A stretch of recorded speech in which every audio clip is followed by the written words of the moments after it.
দুদক তদন্ত করছেন, তখন সেক্ষেত্রে বেনজির আহমেদ তার মানে যে অর্থের উৎস সেই সম্পর্কে তথ্য দিতে পারবেন। আর সরকারের পক্ষ থেকে যেমন প্রশ্নটা করেছেন যে সরকারের পক্ষ থাকলেই যে দুদকে তা তদন্ত করতে পারবে না, একটা স্বাধীন দেশে এটা হতে পারে না। এখানে সকলেই আইনের বাইরে কেউ নয়। সাবেক আইজিপি বেনজির আহমেদ তো বর্তমান সরকারের সহযোগিতা করেছেন, তাহলে তার বিরুদ্ধে আবার দুর্নীতির মামলা কেন? আমি নিজেই বলি, আমার নিজের কাছে আত্মসপক্ষ সমর্থন করে আমি যে সূর্য সাংবাদিকতার সাথে যুক্ত হচ্ছে, আমি কিন্তু আইনের ঊর্ধ্বে নয়। এরকম সংবাদ আমার বিরুদ্ধেও প্রকাশিত হতে পারে, কিংবা দুদক আমার বিরুদ্ধে তদন্ত করতে পারে। দুদক একটি স্বাধীন প্রতিষ্ঠান বিশ্বাস করতে চাই, কিন্তু স্বাধীন কিনা আমি জানি না। তাহলে বেনজির আহমেদ পুলিশের আইজিপি ছিল, সরকারের পক্ষে কথা বলছে, সরকারের জন্য কাজ করেছে। সরকারের জন্য কাজ করলেই যে আইনের ঊর্ধ্বে চলে যাবে, বিচারের ঊর্ধ্বে চলে যাবে, তা কিন্তু নয়। কারণ তার যদি অবৈধ আয়ের কোনো পদ্ধতি থাকে, তাকে তো অন্তপক্ষে যে অভিযোগটা উঠেছে, অভিযোগ থেকে তার নিষ্কৃতি পাওয়া দরকার, এবং তাকে তো আত্মপক্ষ সমর্থন করবার সুযোগও থাকবে। অন্তত দুদকের কাছে যখন গিয়েছে, দুদক তদন্ত করছেন, তখন সেক্ষেত্রে বেনজির আহমেদ তার মানে যে অর্থের উৎস সেই সম্পর্কে তথ্য দিতে পারবেন। আর সরকারের পক্ষ থেকে যেমন প্রশ্নটা করেছেন যে সরকারের পক্ষ থাকলেই যে দুদকে তা তদন্ত করতে পারবে না, একটা স্বাধীন দেশে এটা হতে পারে না।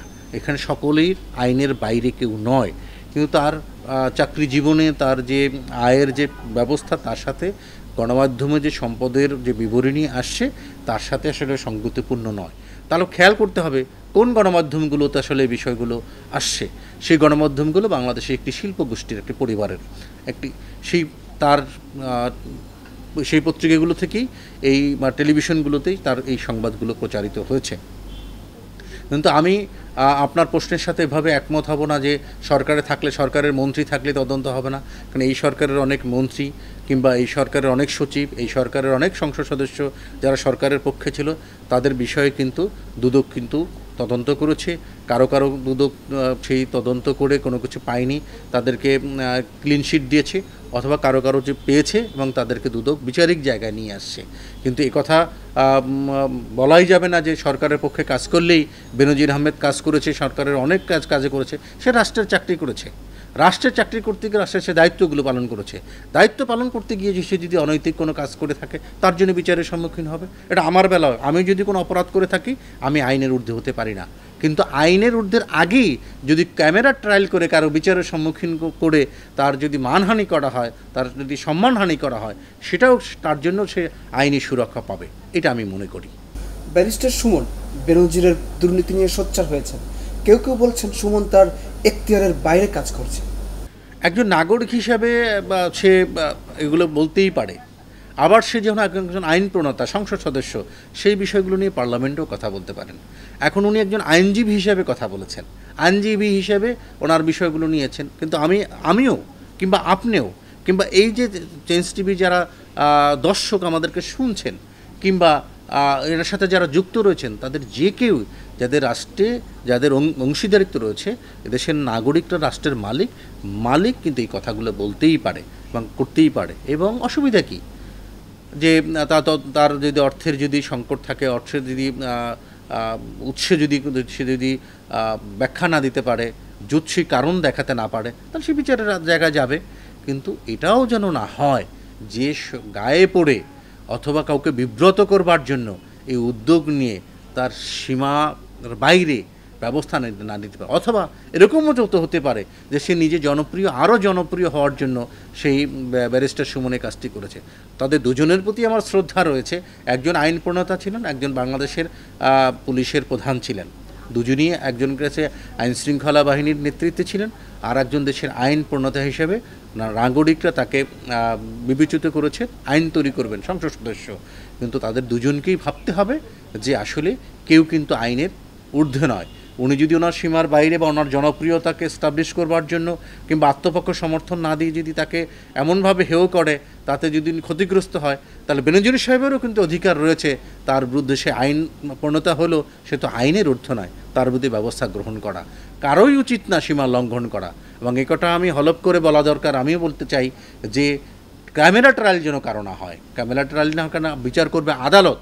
তার যদি অর্থের সঙ্গতির সমস্যা থাকে, তাহলে সুমন সাহেব বিচার করতে পারবেন না, বিচার করবেন আদালত। তদন্ত করবে দুদক, কিন্তু তার আগেই তাকে যেন সমাজে হেয় না করা হয়, এই দিকটাও কিন্তু সবাই খেয়াল করতে হবে। বেনজিরের বিরুদ্ধে এটাও শোনা গিয়েছে যে ব্যারিস্টার সুমন সাহেব বলেছেন যে আরও কিছুদিন যদি উনি ক্ষমতায় থাকতেন তাহলে গোপালগঞ্জ পুরোটাই উনি নিয়ে নিতেন। এটা যেটা বলেছেন ব্যারিস্টার সুমন সাহেব যে বলেছেন, কারণ সুমন সাহেবের সাথে কয়েকদিন আগে তার ঈদের সময় প্রধানমন্ত্রীর উপহার শাড়ি, সেটা নিয়েও তো বিতর্ক তৈরি হয়েছে। এরকম তো অনেক কথাবার্তা বলা যাবে যে দুস্থদের বা যারা অসচ্ছল তাদেরকে শাড়ি দেওয়ার কথা উনি তার বন্ধুদেরকেও দিয়েছেন। এখন বেনজির সাহেব যদি গোপালগঞ্জ সব কিনে নিতে পারেন আর কিছুদিন ক্ষমতায় থাকলে, এগুলো বলবার জন্য বলতে হবে, কিন্তু উনি একজন আইনজ্ঞ, উনি আইন প্রণেতা, আইনজ্ঞ, যদি আইনের ব্যারিস্টার মানুষ, উনি সুপ্রিম কোর্টে বা হাইকোর্টে প্র্যাকটিস করেন, উনি ওখানে গিয়ে আইনিভাবেই উনি কথা বলতে পারেন, বিচারকের সামনেই কথা বলতে পারেন, সেটা বরঞ্চ তার জন্য আরও সুন্দর হয়। বরঞ্চ গণমাধ্যমকে দিয়ে ওনারও যে একটি পরিবার পরিজন রয়েছে সেইটাকে বিব্রত করা, এটা একটা অপরাধের মধ্যেও পড়ে। কারণ উনি তো এর বিচার করতে পারবেন না, বিচার করবেন কিন্তু আদালতকে সুযোগ না দিয়ে শুধু ক্যামেরার মাধ্যমে গণমাধ্যমের মধ্য দিয়ে যদি কাউকে এই ধরনের বিব্রত করা হয়, সেটা আসলে উনিও আইনের সুরক্ষা পাচ্ছেন না, এটা আমি মনে করি, আমি এটা বুঝি। দেশের একজন সিনিয়র সাংবাদিক হিসেবে বর্তমান সময়ের রাজনীতিকে কিভাবে দেখছেন? অসঙ্গতিপূর্ণ না স্বাভাবিক?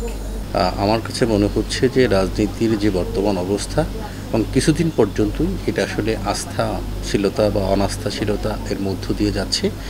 প্রকৃত অর্থে যে মানুষের জন্য যে রাজনীতি, সেই রাজনীতিটা এখন অনুপস্থিত রয়েছে এবং এই রাজনীতির অনুপস্থিতির কারণে গণতান্ত্রিক যে আন্দোলন, গণতান্ত্রিক যে মানুষের চাহিদা, সেগুলোর মানুষের ঘাটতি রয়েছে এবং এই ঘাটতিগুলো পূরণ করবার জন্য যে শক্তিশালী বিরোধী রাজনৈতিক দলের যে কর্মসূচি থাকা দরকার, কিন্তু রাষ্ট্রে সেই পরিমাণ রাজনৈতিক কর্মসূচি আমরা দেখছি না। এমনকি সরকারি দল যেরকম তাদের রাষ্ট্র পরিচালনা করবার জন্য যে জায়গায় রয়েছে, সুশাসনের যে ঘাটতির যে জায়গাটা আমরা দেখছি, সেই সুশাসনের ঘাটতির জায়গাটা বিরোধী দল সরাসরি যে চোখে আঙুল দিয়ে দেখাবার কথা, সেই বিরোধী দল সেই জায়গাটা সীমাবদ্ধ রয়েছে শুধু একটি নির্বাচন অনুষ্ঠানের জন্য তাদের নির্বাচন নেয়া দেওয়ার মধ্য দিয়ে, মানে মাঠের বিরোধী দল রয়েছে। আর সরকারি মানে সংসদে যে বিরোধী দল রয়েছে, কার্যত তাদেরকে নির্বাচন আসলেই বাংলাদেশের মানুষ জাতীয় পার্টিকে দেখতে পারে, কিন্তু এছাড়া অন্য কোনো কিছুতে বা জাতীয় পার্টিকে দেখা যায় না। ধরেন এখন যে অবস্থায় রয়েছে, যে বাজারের যে দ্রব্যমূল্য রয়েছে কিংবা গ্রামে গঞ্জে যে বিদ্যুৎ পাচ্ছে না মানুষ, বিদ্যুতের যে ঘাটতি, যে গরমের যে অতিষ্ঠ হয়ে যাচ্ছে মানুষ, এবং এই সময় যদি গ্রামে যদি বিদ্যুতের ঘাটতি থাকে তাহলে যে সেচের সংকট তৈরি হবে, সেই বিষয়গুলো নিয়ে বিরোধী দলে যেভাবে কথা বলা দরকার, এবং যদি সেচে ঘাটতি তৈরি হয় তাহলে উৎপাদনে ঘাটতি হবে, আর উৎপাদনে ঘাটতি হলে শস্যের যে সংকট তৈরি হবে, কৃষক যা তার উৎপাদিত পণ্য ঠিকমতো পাবে না, কিন্তু যারা ভোক্তা আছে যাদের খেতে হবে তারাও কিন্তু এটা কম দামে কিন্তু পাবে না। সেই সংকটগুলো নিয়ে কোনো বিরোধী দল অনুপস্থিত রয়েছে, কথা বলছে না, আর সরকারও যৌক্তিকভাবে যথাযথভাবে এই বিষয়টার দিকে আমলে নিচ্ছে না, যার প্রেক্ষিতে যে অর্থে আপনি রাজনীতিটাকে বলছেন, সেই রাজনীতিটা ডিডালালা পর্যায়ে চলছে। কাঙ্ক্ষিত মানুষের যে আকাঙ্ক্ষা, সেই আকাঙ্ক্ষাটার সঙ্গতিপূর্ণ এই রাজনীতি নয়। 1 জানুয়ারি 2024 চেঞ্জ টিভি পা রেখেছে সুরভিত 6 বছরে। সবার প্রতি নিরন্তর শুভেচ্ছা।